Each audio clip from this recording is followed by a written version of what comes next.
teacher বহু লোকে মোক সুধিছে যে গ্ৰেজুৱেট টিচাৰ আৰু পোষ্ট গ্ৰেজুৱেট টিচাৰৰ যি পৰীক্ষা হৈ গ'ল সেই পৰীক্ষাৰ আমি OMR চিট পাম নে নাই সেই পৰীক্ষাৰো আমাক এনসাৰ কি দিব নে নাই বা এনসাৰ কিট থকা প্ৰশ্নৰ উত্তৰবিলাকক আমি প্ৰত্যাহ্বান জনাব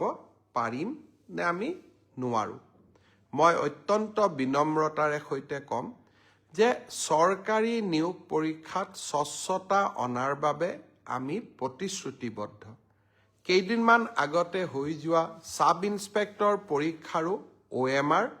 আৰু এনসাৰ কিসমূহ ইতিমধ্যে সেৱাই মুকলি কৰি দিছে হাইস্কুলৰ যি গ্ৰেজুৱেট আৰু উচ্চতৰ মাধ্যমিক বিদ্যালয়ৰ যি পোষ্ট গ্ৰেজুৱেট টিচাৰ ৭,০০০ পদৰ বাবে যি পৰীক্ষা হৈ গ'ল সেই পৰীক্ষাৰো এনসাৰ কি আৰু পদৰ সংখ্যাটো অলপ মোৰ ইফাল সিফাল হ'ব পাৰে কিন্তু পৰীক্ষাটোৰ আনসাৰ কি আৰু OMR চিটসমূহ পৰীক্ষাৰ্থীসকলে যাতে পায় তাৰ ব্যৱস্থা অহা এসপ্তাহৰ ভিতৰতে সেৱাই কৰি দিব আৰু